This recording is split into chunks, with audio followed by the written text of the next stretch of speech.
Olá pessoal, começando mais um podcast, Pode Falar com Elim Naim. Hoje a gente está recebendo ele que é especialista nessa área, Dr. Roberto Mioto.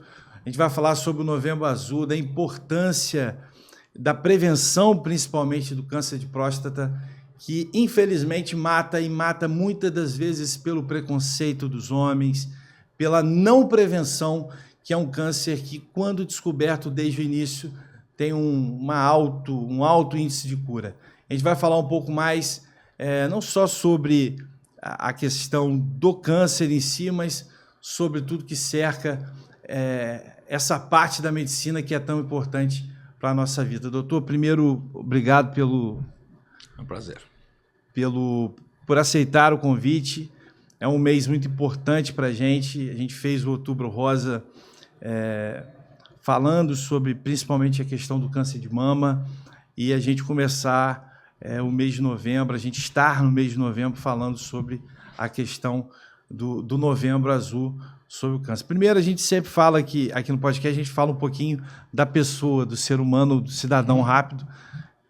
Nascido e criado em Campos. Não, sou paulista. Paulista. Capital. Filho de quem? Pai de quem? Só um pouquinho do cidadão. Filho de Arnaldo Mioto e Ione Fermozelli Mioto. Eu sou pai de Juliana, Fernando e Paulo Roberto. Então, são os 3 médicos também. 3 médicos. Veio de São Paulo? Vim de São Paulo estudar aqui em 2000. Em 2000. Eu já estou ficando mais novo. Eu me formei em 1982, aqui em Campos mesmo. E daí não saiu mais de Campos? Aí eu fui para o Rio, fiquei 10 anos no Rio, em especialização. Fiz 2 anos de cirurgia geral, depois fiz 2 anos de urologia. Trabalhei no Hospital de Ipanema, no Hospital dos Servidores do Estado e outros hospitais lá no Rio. Depois eu fui para o interior de São Paulo, fiquei mais 2 anos no interior de São Paulo, numa cidadezinha chamada Espírito Santo do Pinhal, 90 quilômetros de Campinas, ali na região boa. Depois eu acabei voltando para cá, a convite, e também porque minha mulher é daqui. Família da minha mulher, então da minha esposa daqui. É campista. Então o senhor se forma em Campos, depois sai para fazer especialização, depois retorna, principalmente por causa da madame. E aqui seus filhos nascem aqui? Meus filhos... Todos 3? O primeiro nasceu em Espírito Santo do Pinhal. Lá perto de Campinas. Quando eu cheguei em Campos, 6 dias depois que eu voltei para Campos, nasceu meu segundo filho, então, Paulo Roberto. São os 3 médicos que o senhor estava falando? Médicos. Quais são as especialidades? A minha filha, Juliana, ela faz dermatologia e ela é uma das responsáveis pela clínica de transplante de cabelo aqui em Campos. Pô, que legal, bacana. O Paulinho e o Fernando, eles fazem só clínica geral. Todos em Campos? No Rio. No Rio. Rio de Janeiro. A Juliana em Campos e os dois no Rio. Janeiro. Doutor, vamos entrar um pouco agora já falando sobre a questão do tema específico. A gente criou, né? Infelizmente, há 5 anos atrás, a minha mãe faleceu de oriundo um câncer de pulmão, um câncer primário de pulmão. E há 3 anos atrás a gente fundou em Campos o Instituto Nélia, que é o instituto que trata de pessoas oncológicas em Campos. Fizemos agora, dia 1º de setembro, 3 anos do Instituto. Lá, assistente social, psicóloga, fisioterapia. É uma entidade totalmente sem fins lucrativos, sem recurso público. É feita apenas de doadores e da nossa família, e ali não é o político, ali é o filho junto com o pai, junto com as irmãs e com outros colaboradores. Graças a Deus, mais de 60 famílias já assistidas. E a gente falou no mês passado aqui sobre a prevenção do câncer de mama e tudo, infelizmente, que a nossa cidade ainda está muito aquém na medicina para esse tratamento do câncer em geral. E falamos sobre o grande número de pacientes, hoje 95% dos pacientes do Instituto são mulheres, poucas crianças e muito poucos homens. E a gente fala isso, não fala isso de maneira orgulhosa, a gente fala isso de maneira triste, até porque no nosso caso específico, como é um acompanhamento, o nosso principal foco é o atendimento psicológico e a fisioterapia para esses pacientes. Infelizmente, isso já foi diagnosticado pelos profissionais, não é por mim. Sem dúvida. Primeiro, a psicologia, cada dia que passa, a gente sabe do quanto é importante o atendimento psicológico hoje, mas que antigamente era aquele negócio, fazer psicologia, eu tô doido, eu tô maluco, e hoje em dia isso absurdamente diminuiu em grande quantidade, mas o homem ainda continua um pouco mais turrão em relação às mulheres. Um pouco mais, não, muito mais. Muito mais turrão. E aí eu estou falando, no caso específico, quanto ao Instituto, não eu como ajudante do Instituto, mas a fala dos profissionais, não só da assistente social, mas dos psicólogos. E isso também equivale quanto à prevenção, e aí entra 100% na área do senhor, e é o tema que a gente quer falar hoje, sobre, infelizmente, o câncer de próstata, não só o câncer, mas outras doenças, por falta, muitas das vezes, de uma prevenção, ou seja, de uma procura do homem, porque, infelizmente, o homem procura muito menos ao médico do que as mulheres. E aí, acho que com a palavra agora o senhor, para poder falar um pouco mais disso tudo, mas eu só quis dar um depoimento de uma realidade que eu vivo hoje como ajudante do Instituto e com depoimentos desses profissionais. Então, que o senhor explique para a gente se realmente eu estou certo, os homens são mais turrão e por aí vai. Certíssimo.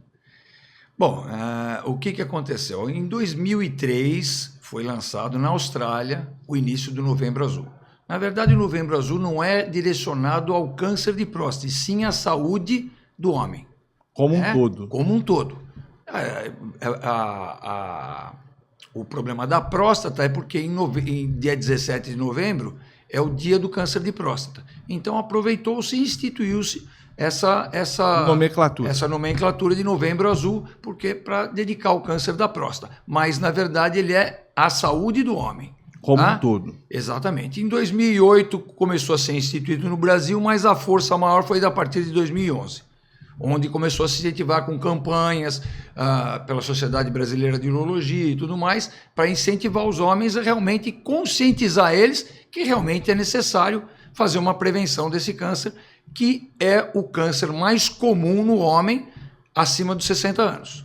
Tá? E é o que mais mata hoje acima dos 75, 80 anos. Tá? Então, o que a gente tem que fazer para o câncer de próstata? A gente tem que conscientizar o homem, levá-lo ao consultório, a partir de que idade? A partir dos 45, naqueles pacientes que não têm histórico familiar. Tá? Se tiver histórico familiar, eu aconselho 40 anos. Algumas sociedades consideram 45, outras 50, mas isso é questão de sociedades médicas ao longo do mundo. Que cada um tem uma... Exatamente. Na minha experiência, eu já peguei pessoas com 43 anos com câncer de próstata. Não é o comum. O comum é acima dos 50.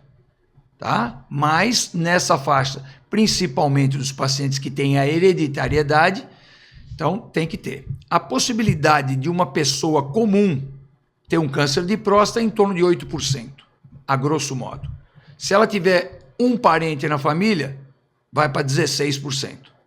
Entendeu? Então já dobra essa idade. E quanto mais parentes, mais vai aumentando essa probabilidade. Se ele tem irmãos, tios e também vai aumentando essa probabilidade. Eu lembro recentemente, quando a gente fez a questão do Outubro Rosa, exatamente da profissional, né, da médica, dizendo que exatamente a partir dos 40 anos de idade, eu não me lembro se é 40, acho que a idade é até um pouco menor, para começar a fazer, pelo menos anualmente, a mamografia, etc., mas que, e aí eu vou entrar num tema que, para mim, por exemplo, é muito ruim, mas eu tenho que entrar no tema, que, infelizmente, pessoas que têm na família casos mais frequentes, essa pessoa ela tem que ter um trabalho redobrado. Eu, por exemplo, eu, infelizmente, perdi meus 2 avós maternos com câncer. Infelizmente, perdi a minha mãe com câncer, perdi tias com câncer. Então, infelizmente, o meu quadro hereditário é bem ruim. Uhum. Então, eu sou uma das pessoas, por exemplo, que tem que ter uma precaução devido aos estudos médicos hereditários maior do que pessoas que não têm exatamente essa porcentagem que o senhor falou. Dobrou, a preocupação é sempre maior. Em relação à questão do câncer de próstata, e depois a gente vai falar um pouco mais, e eu achei muito interessante o senhor falar isso, sobre essa questão do homem cuidar da saúde, porque, na verdade, a ideia do Novembro Azul é chamar a atenção de um mês, que não deveria ser um mês, né? Exato. Deveria ser um ano inteiro, mas de um mês para que esse homem cuide mais da saúde dele e que ele entenda a importância de cuidar da saúde dele. Mas em relação à questão do câncer de próstata, qual hoje é ainda o maior vilão dessa prevenção? Ainda é o preconceito do exame do toque?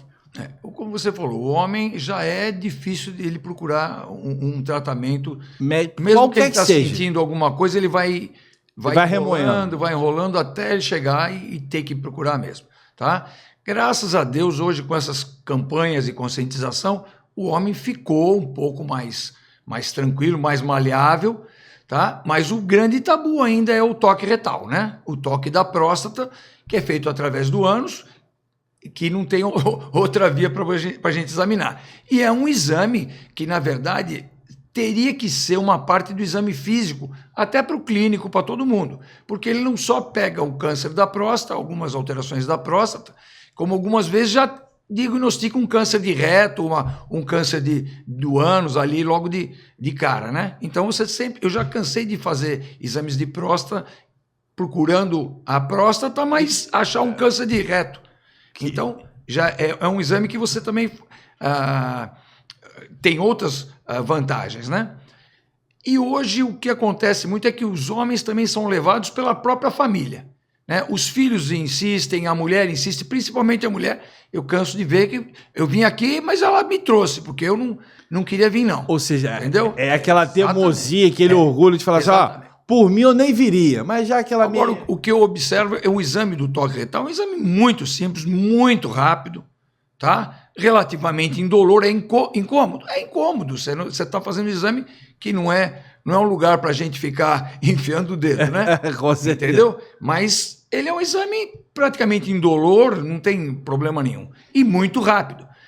Geralmente o pessoal chega, quando chega a primeira vez, é um tabu terrível. E depois já... Depois ele vai tranquilo e não tem, ainda conta para os amigos, ainda bate papo, sacaneia o médico e tudo. Esse é o primeiro passo. Exato. O médico, ele vai e acha alguma alteração. Aí qual é o próximo passo que o profissional faz? A prevenção do câncer de próstata tem que ser o cara que... Então, digamos assim, vamos considerar 45 anos. Então, todo homem tem que ir ao consultório a partir dos 45 anos para fazer o exame de próstata. O que é feito, então? O toque retal. O toque retal vai me mostrar o quê? Vai me mostrar o tamanho da próstata, a consistência da próstata, se tem nódulos, se não tem nódulos, se tem algum caroço diferenciado, alguma coisa, se a próstata está dolorida ou não. Ele não serve só para o câncer de próstata, ele me serve para hiperplasia prostática, para prostatite, para outras coisas mais. Ou seja, são várias doenças, não é uma doença específica. Exatamente. Achando ou não achando alguma coisa, ele vai fazer uma dosagem do PSA, que é o antígeno prostático específico, uma substância, uma proteína que é exclusivamente fabricada pela próstata e que aumenta bastante nos casos de câncer de próstata. A neoplasia maligna favorece muito o aumento do PSA. Então, se você não achou nada, você faz o PSA. PSA veio normal, parou por aí. Toque normal, PSA normal, tá beleza, volta daqui a um ano, porque isso tem que ser feito anualmente. Tá? Geralmente os cânceres de próstata são cânceres de crescimento lento, mas existem alguns cânceres que são a minoria que podem ter um crescimento rápido.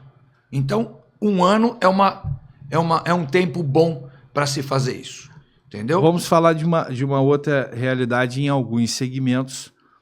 e alguns segmentos, em alguns órgãos do corpo que a medicina evoluiu muito. Hoje o tratamento de um câncer de mama é completamente diferente há 26 anos atrás. Sim. Minha mãe teve um câncer de mama há cerca de 28 anos atrás e hoje o tratamento é completamente diferente daquele. Hoje, um câncer de próstata diagnosticado rapidamente pelo profissional, ou seja, aí depois tendo um acompanhamento desse mesmo profissional, obviamente, junto com a parte oncológica. Qual é a taxa de mortalidade desse paciente? Como que funciona isso no câncer de próstata? Como você falou, o tratamento, o diagnóstico, tudo modificou muito. Quando eu comecei a fazer urologia, a gente diagnosticava o câncer de próstata, mas não tinha como tratar.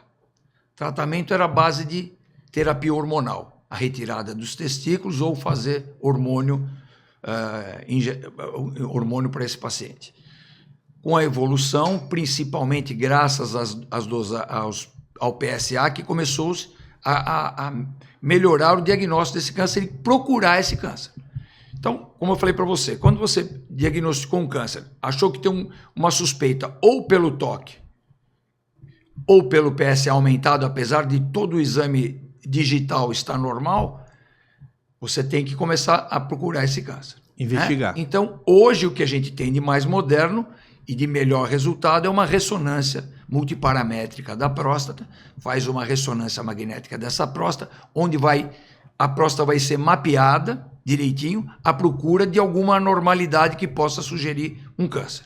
Existem algumas graduações que na ressonância a gente considera como câncer e outras que são já patologia benigna. Uma vez achado alguma coisa, a gente vai usar ou a própria ressonância ou ultrassom transretal, tá? E vai fazer uma biópsia dessa lesão.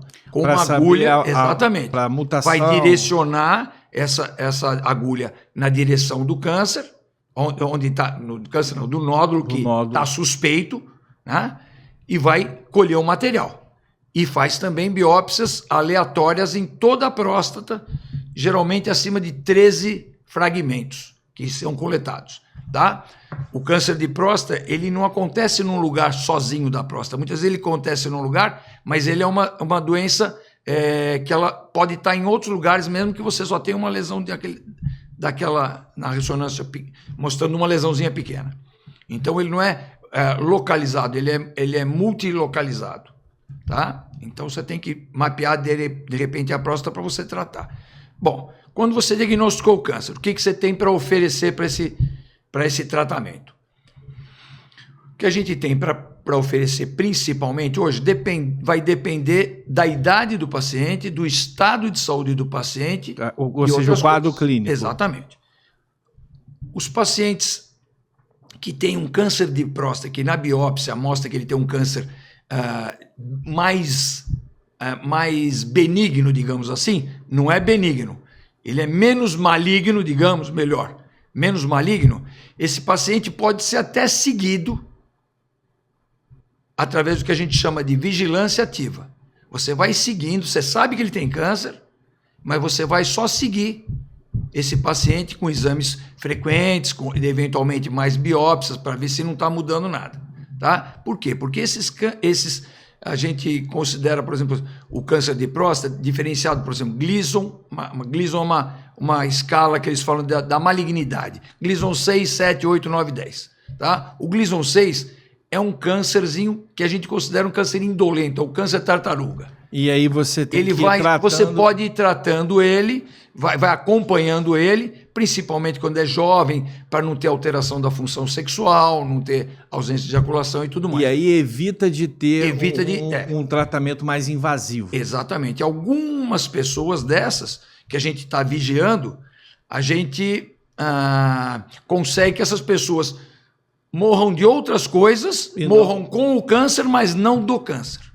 Entendeu? Entendi. É um câncer que ela vai estar com ela, mas ela não vai atrapalhar a vida dela, a sobrevida dela. Já quando você pega uns cânceres mais agressivos, de 7, Gleason 7 para cima, aí você tem que oferecer um tratamento curativo para esse paciente. Esses cânceres, quando a gente diagnostica ele precocemente, que daí a importância de se fazer o preventivo, porque o câncer de próstata, ele é totalmente indolente. Ele não dá sintoma no começo. Você não tem sintoma nenhum. Você pode estar urinando bem, pode estar infelizmente, eu conheço pacientes que têm câncer de próstata e que foi diagnosticado provavelmente 1 ano e meio depois. Então, não, mas aí não tem até tanto problema, porque como eu falei para você, como o câncer de próstata, a maioria é de crescimento lento, se ele tiver um câncer hoje, daqui 1 ano e meio, ele pode estar continuando com esse câncer, não vai mudar muito o prognóstico dele. Só que quanto mais precoce, melhor o tratamento. Pelo menos você vai conscientizar. É um câncer que a gente vai só observar? Vamos observar. Mas esse cara não vai voltar 1 ano depois, ele vai voltar 4 meses. 4 meses depois, 4 meses depois, 4 meses depois, até a gente acompanhando. Só vai modificar alguma coisa se houver alguma mudança drástica no valor de PSA ou alguma alteração em algum histopatológico depois. Então, o que a gente tem para oferecer hoje como taxa de cura? Taxa de cura é para quando você tem um câncer de próstata localizado. Só está na próstata. Não saiu para as estruturas externas.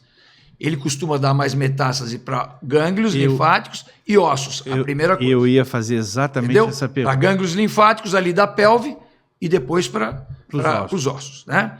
Então, uma vez que você tem um câncer de próstata localizado, você pode ter tratamento para ele através de cirurgia, que seria a prostatectomia radical, que é a retirada, onde é a retirada da próstata, das vesículas seminais e dos gânglios que estão ali na pelve, tá? Então a gente tira tudo, isso tudo vai para exame e aí vai me dar uma real situação do que está acontecendo, porque daí tudo vai ser estudado no histopatológico, diferente de uma biópsia só que você colheu um fragmentozinho, tá? Então uma vez que você tenha isso, garganta ficou seca. Sem problema. Uma vez que você tenha isso, você vai oferecer para o paciente a cirurgia. Se eventualmente no histopatológico que você recebeu vier alguma alteração que falou, não, esse câncer é maior do que a gente pensava, ele está extrapolando, está saindo da próstata, está invadindo a vesícula seminal, está invadindo o gânglio, tal coisa, aí a gente pode fazer um tratamento complementar através de uma radioterapia para curar esse câncer também. Tá? Então é um somatório, mas a gente só vai fazer isso se acontecer na cirurgia, tiver um grau de invasão. Se não tiver um grau de invasão, tá tudo direitinho, o cara operou, veio para você, tá tudo localizado, você vai fazer o segmento com ele. Esse segmento é só através do PSA. Câncer de próstata faz quimioterapia? Faz, tá? Mas é nos casos mais metastáticos. É quando já tem metástase para outros órgãos ou até para essa questão do gânglio. Inicialmente, o que você tem para oferecer é a prostatectomia radical, tá? Que pode ser uma prostatectomia radical com cirurgia aberta, onde é incisado a barriga ou o períneo, tirado do mesmo cirurgia, laparoscópica, que é menos invasiva, e hoje o que a gente tem do top hoje é a robótica, tá? É a cirurgia com robô, que você tem uma ampliação das imagens, você tem uma melhor abordagem, exatidão e tudo mais, que é o top que a gente tem hoje de padrão ouro para uma câncer. No Brasil já é feito esse já é feito, aqui em Campos já tem. Aqui em Campos a gente já faz. Tá? E outra possibilidade que você pode ter também com mais ou menos as mesmas taxas de cura, só que você não tem material para você estudar depois. É a radioterapia. A radioterapia, o paciente é irradiado, seja por radiação externa, com aparelhos que hoje também já melhoraram absurdamente. Tá? Ou radioterapia através de implante de sementes, que a gente chama de bracterapia. Implante de sementes radioativas na próstata. Hoje isso aí já não está tão usado como uns tempos atrás, porque a taxa de recidiva dela era um pouquinho maior. A radioterapia você faz, só que a radioterapia você não tem fala, pô, como é que está esse real estado do câncer? Existe... Entendeu? Você não tem estudo patológico para estudar. Exatamente. Então você faz isso e vai acompanhar do mesmo jeito. Só que uma vez que você falhou a radioterapia, a cirurgia, se você tiver que fazer uma cirurgia eventualmente, é muito mais complicada, com taxas de incontinência e impotência muito maiores e tudo mais. Preventivamente, então, hoje é um câncer que se tem um poder de cura muito grande. Exatamente. Então, digamos assim, se você pega um câncer de próstata diagnosticado precocemente localizado, a taxa de cura chega a 87%. É muito grande. Entendeu? Sem mais terapia nenhuma. Fora que eu estou falando que se você tiver alguma coisa que tem... Às vezes você vai pegar um câncer um pouco mais agressivo. Existem casos de câncer que vão para fígado, rim? Existe. Para outros órgãos? É mais raro, mas ele pode metastizar para principalmente pulmão, pode ir para fígado, mas é mais raro. É mais raro. A demora da descoberta desse câncer, a demora que eu digo são 7, 8, 10 anos, isso facilita a ir... Sim, sem dúvida. Quanto mais você demorar, entendeu? Que eu falei para você, quando você pega um câncerzinho, a gente fala assim, um câncer de tartaruga e tem o câncer coelho. O coelho vai rapidinho. Depende do grau de diferenciação. Como eu falei para você, pega uma escala 10. Exatamente. Você pega uma escala 8, 9, 10, é um câncer muito agressivo. Então a gente considera esses tumores, através da biópsia, tumores de alto risco. A gente tem que ser muito mais agressivos com ele. E com o tratamento. Exatamente. Tá? Agora, se você faz um diagnóstico tardio, antigamente a gente fazia o diagnóstico tardio, porque não tinha PSA. Então, quando você ia tocar muitas vezes um paciente, você já tinha um nódulo, já estava a doença avançada. Entendeu? Uma vez que a doença foi avançada e foi para ossos, aí a gente tem como tratar esse paciente, primeiramente, algumas vezes quando é localizado só na pelve, faz uma radioterapia. Quando já está localizado, vai para o gânglio, já está disseminado em outras coisas, a gente tem que fazer tratamento hormonal. O que faz a alimentação do câncer de próstata? Exatamente o hormônio masculino, principalmente a testosterona. Né? Então, você tem que tirar essa testosterona.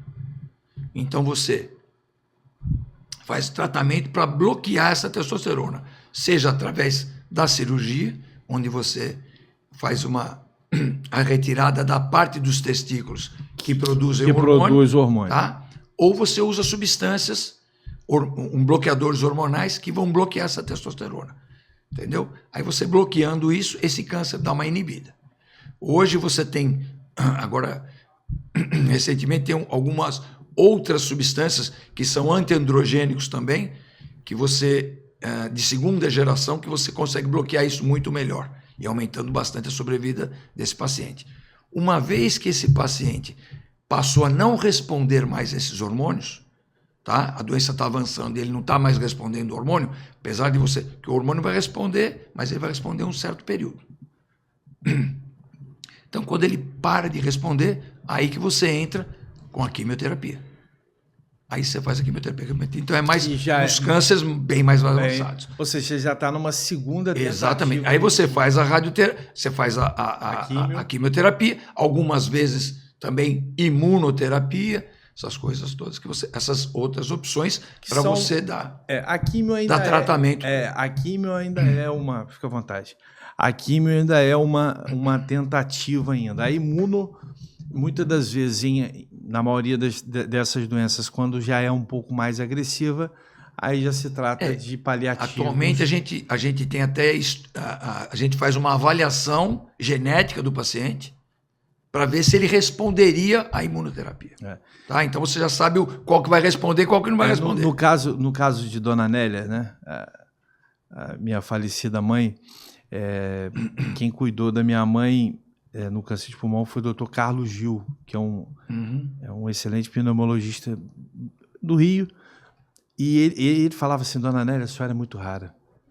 Porque até hoje ele já levou o caso de mamãe a estudos no Japão e nos Estados Unidos, e até hoje ele não conseguiu fechar exatamente a tipificação do câncer de mamãe. Minha mãe fez 4 biópsias diferentes, para o senhor ter ideia. A mutação, ela mudava. Era uma loucura. Esses são cânceres extremamente agressivos.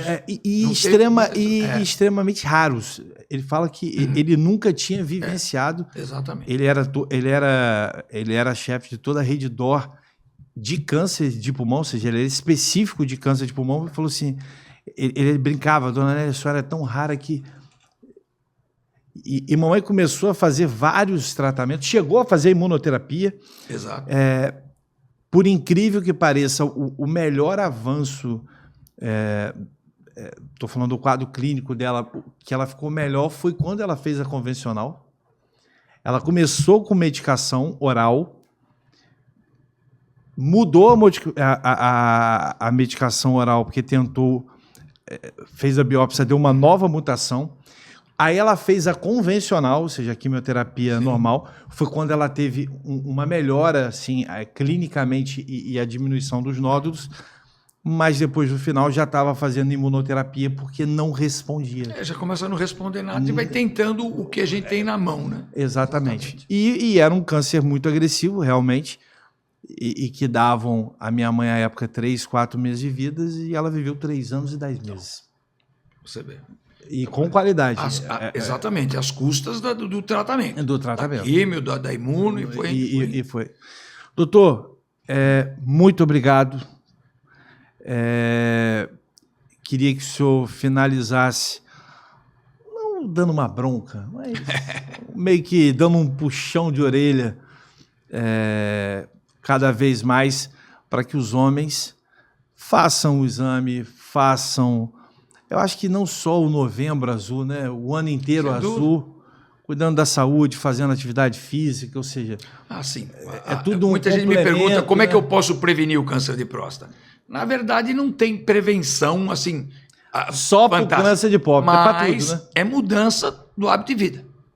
Alimentação saudável, tratar a obesidade, que aumenta o câncer de próstata, e a agressividade, e atividade física. Tá? Parar de fumar, que também o câncer de próstata pode ter alguma relação com o fumo também. Existe. Exatamente. Parar de fumar. Então, para quem quer prevenir? Hábitos saudáveis. Emagrecer, não ser obeso, atividade física é importantíssimo, não só para o câncer de próstata, como para vários, para o cardiovascular, para tudo. E... basicamente isso. E fazer os exames periodicamente. E fazer o exame periódico, né? Depois dos 40 anos. Depois dos 45 tem que perder esse preconceito, tem que ir lá fazer o exame, tá? Pessoa, se não quiser de jeito nenhum, mas pelo menos vai lá para fazer um PSA, fazer um ultrassom, fazer alguma coisinha, para tentar ver. Se a pessoa não quer de jeito nenhum, eu não obrigo ninguém a fazer o exame de toque.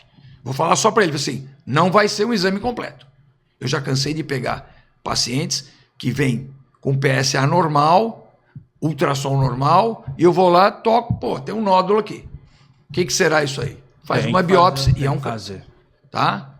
Então, não, isso é mais raro de acontecer. Mas acontece. Mas acontece. E por que você tem que ser aquela raridade, né? Exatamente. Para que você quer pagar para ver? A sua mãe foi uma raridade. Infelizmente. Então, qualquer um pode ser essa raridade de ter um PSA abaixo, tá tudo tranquilo e tem câncer já. E o caso, e olha como existem, né?